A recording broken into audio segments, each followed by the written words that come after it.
All right, so are you ready for this? Oh, yeah, hit me. Today we're diving into the story of John Wayne Gacy. The killer clown. Exactly. A case that I think really, it just gets to you. Yeah, it's one of those stories that it sticks with you. It sticks with you. And we've got this source material. It's a text file. Straightforward title. Yeah, just Yeah. johnwaynegacy.txt. That's it. But the contents are anything but straightforward. Yeah, they're not. So we're going to kind of unpack what made this guy tick. Yeah. How did he manage to pull the wool over everybody's eyes for so long? Right. And I think, what does this case mean for us today? Yeah, what can we learn from this whole thing? Exactly. Because there's a lot to unpack here. Yeah, when you think about Gacy, like, right away for me, Oh, yeah. it's the contrast that gets me. Uh-huh. You know, this public image, Like the upstanding citizen. the guy next door, versus this horrifying truth, Yeah. beneath the surface. Yeah, and I think it forces us to ask those questions. Absolutely. About, like, can evil really hide in plain sight? That's right. Right, so let's go back. Yeah. Let's start with, like, Gacy's early life. The foundation. Yeah, born in Chicago, 1942. Not an easy start. No, not at all. Let's just say it was a less than ideal childhood. Yeah, and the source material really paints a picture. Oh, yeah, a troubled upbringing. Yeah, his dad. And reportedly just incredibly abusive. Especially towards Gacy, specifically. Yeah. And he belittled him constantly. Yeah. Really created this strained relationship. Really damaged him, it seems like. Definitely seems that way. So right away, Yeah. we see this pattern Yeah. of rejection Absolutely. and this desperate need for approval. Yeah, you're spot on. But he was close to his mom, though, right? He was very close to his mother, described as a real mama's boy, Interesting. finding comfort in her, Yeah. during this really tough childhood. It's almost like he was living a double life. It really is. Even at a young age. Yeah. Needing his mom, wanting her acceptance, Yeah, but then this abuse and rejection from his dad. absolutely. That's a lot. Oh, it's huge. Yeah. That emotional whiplash. Yeah. It has to have some kind of impact, right? For sure. It sets the stage, I think, in a lot of ways for the double life he would later lead. Absolutely, and it doesn't stop there. Oh, no, it doesn't. The guy had health problems, too. Yeah, several. Heart condition Yeah, congenital heart condition. made him physically weaker than other kids. Yeah, and of course, this led to more ridicule, Oh, I bet. especially from Yeah. his dad. Who saw that as weakness? Saw it as weakness. So you've got this kid, Yeah, difficult family life, health issues. feeling inadequate. Yeah, feeling inadequate. That's got to do something. That's a lot of baggage, right? Yeah. So while I don't think we can say for sure Yeah. that these early experiences Mm-hmm. directly caused his later actions, Right. it's definitely clear that childhood trauma can have profound effects. Yeah. Long-lasting effects. Yeah. It shapes you. It shapes you on a person's development. Yeah. It's a piece of the puzzle we can't just ignore. And the thing is, as he got older, Right. this need for approval, this need for validation, Yeah. it just seemed to intensify. It seemed to grow. He went to business school, Got married, started business. became super active in the community. I mean, the guy had Rosalind Carter. Rosalind Carter. He was seemingly living this perfect life. He was living the American dream. Yeah. And that's what makes the model citizen mask so disturbing. It's terrifying. Right. He's cultivating this image of success Yeah, respectability. while committing these horrific acts. Like, how do you even reconcile that? It's a huge contrast. And that is key, I think, to understanding how he got away with it for so long. Right. Because people just couldn't reconcile the two. You couldn't see it. No. Yeah. This charming, helpful neighbor Yeah. with this monster he truly was. It's like he was compartmentalizing. It is. It's like a Jekyll and Hyde situation. Yeah, completely separate lives. That's right. So he kept his Hyde side Locked away, hidden, presented this Jekyll persona. yeah, to the world. That's right. And I think the most chilling example of this Oh, yeah. is his Pogo the Clown persona. It's terrifying. It's like something out of a nightmare. It is. It's a guy who's entertaining children, At parties, charity events. all while harboring these dark secrets.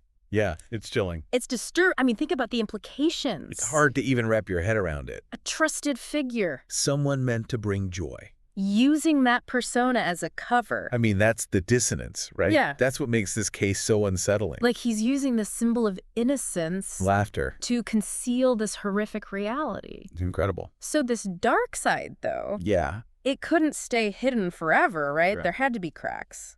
Absolutely, and this pattern of deception. Yeah. And violence started early. Uh-huh. 1968, Okay. he's convicted of assaulting a teenage boy in Iowa. Wow. This incident really foreshadows the trajectory of his crimes. Right.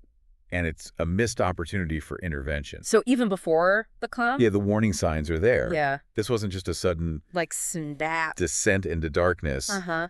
The seeds were planted early on. So what happened after the conviction? Well, he served time, Yeah. but he was released early. Oh, no. And this is really, it's a crucial turning point in the story. Oh, okay. Because he returns to Chicago, Oh, and this is where his crimes escalate oh God. dramatically. Uh, They get worse. And from like 1972 to 1978, Okay. he lures at least 33 Oh, my God. young men and boys to his home. It's terrifying to think he used this image I know. to gain their trust. Yeah, this respectable image, The friendly local contractor, right? the clown. Yeah, the guy you'd see at a kid's party, Yeah. and you would never suspect. Never. It's unbelievable. He was a master manipulator. Oh, he was good. So good. Able to just present himself as this harmless, Approachable guy. approachable, yeah. All while hiding this true nature. Yeah, and the fact that he buried most of his victims In his own home. in the crawl space. Like it's a whole other level. It's a level of depravity that's just It's hard to even hard to fathom. Yeah, it's like he was trying to keep them close. almost like yeah, Even in death. that bizarre, yeah. And the source material talks about this. Yeah, The meticulous way he went about it. it was like a ritual. Yeah, it was like a horrifying ritual. It speaks to premeditation Yeah. and just a complete lack of empathy. Yeah, he knew what he was doing. This was not a crime of passion. No. It was calculated, Yeah. systematic violence. How did it end? Well, it all started with the disappearance of Robert Piest, 15 years old, December 1978. Okay. This seemingly minor detail Yeah. is what cracks the case wide open. So how do they connect Piest to Gacy? So Piest was last seen leaving his job Okay. at a pharmacy, Uh-huh. and he had reportedly gone to meet Gacy about a job. Oh, wow. And Gacy was the last person to see him alive. So that was it. And during the investigation, Yeah. they uncovered Gacy's prior conviction in Iowa. Oh, wow. So it comes back It comes back to haunt him. to haunt him. They got a search warrant for his house. Oh, my God. And what they found was horrifying. I can only imagine. Yeah, it was the stuff of nightmare. I bet the discovery of those bodies. I mean, the community, Yeah. beyond, just shockwaves. So what did they find? So the first search uncovered disturbing evidence, Okay. personal belongings of several missing boys. Oh, my God. And then they did a second search Okay. that revealed the gruesome truth. The bodies. The remains. In the crawl space. In the crawl space. Faced with that. Gacy confessed. He had to. He confessed to the murders, Oh, my God. provided chilling details of his methods, the locations of the bodies. It's unfathomable. Horrifying moment of truth Yeah. that shocked the nation. 33 victims. 33 victims. It's almost incomprehensible. It's unprecedented. Yeah. Yeah, and that he operated undetected for so long. It's a reminder, appearances can be deceiving, Yeah. and that evil can hide in plain sight. So what happened next? So his trial began in February 1980, Okay. and the nation was captivated. Oh, yeah, I bet. Prosecutors presented a mountain of evidence. Remains of 29 victims found on his property, Jesus. and 4 others recovered from nearby rivers. Wow. But his defense team, Yeah. they didn't deny his involvement. Really? They opted for a pretty audacious legal strategy. What was it? The insanity plea. They were claiming he wasn't in control. Yeah, that he wasn't in control of his actions. But how could they? I mean, Which was a long shot. the level of premeditation. Absolutely, it was risky. Yeah. Given all the evidence, I mean, did it have any chance of working? very little. Yeah. The jury saw through it Uh-huh. March 13th, 1980. Okay. After weeks of testimony and deliberation, Yeah. Gacy was found guilty Wow. on all 33 counts of murder. Oh, my God. He was sentenced to death. Wow. So justice was served. Justice was served. What happened to him after the conviction? He was sent to death row Okay. at the Menard Correctional Center in Illinois. Okay. And even while awaiting execution, Yeah. he maintained his innocence, Really? filed numerous appeals, No remorse. absolutely no remorse. Wow. And he took up painting. Painting. on death row. What was he painting? Many of his paintings featured clowns. Are you serious? Yeah. That's creepy. Given his pogo persona, it's incredibly eerie. Was he trying to make a statement? I don't know, was it another way to manipulate, Yeah. shock people, even from behind bars? I mean, who knows? There are a lot of interpretations of his artwork. Yeah, I bet.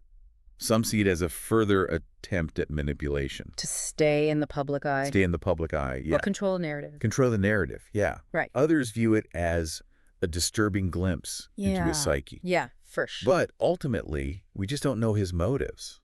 And people bought these paintings. They did. Some of them were auctioned off, Wow. with a portion of the proceeds going to the families of his victims. Oh, wow. That's interesting. Yeah. I mean, so even in death, he's Yeah. still captivating us. Absolutely. I mean, what is it about Gacy that continues to fascinate people? It's a complex question. Yeah. I think it's a combination of things. Yeah. The sheer number of victims, Yeah. the calculated cruelty, Yeah. and the unsettling duality of his personality. The killer clown. The killer clown, yeah. Yeah. It's a paradox. It is. It's like we're drawn to the darkness. I think we are.